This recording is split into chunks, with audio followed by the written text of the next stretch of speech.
going to share how I made this card using all 4 Easy Wonder dies.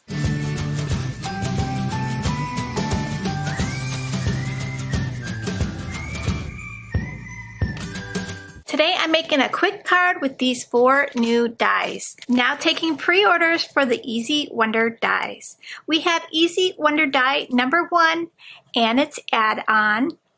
We have Easy Wonder die number 2 and its add-on. Pre-orders will be open for 3 weeks at a special pre-order price. So for this card, I'm going to take the oval. I'm going to take spiced marmalade. I have some on my brush.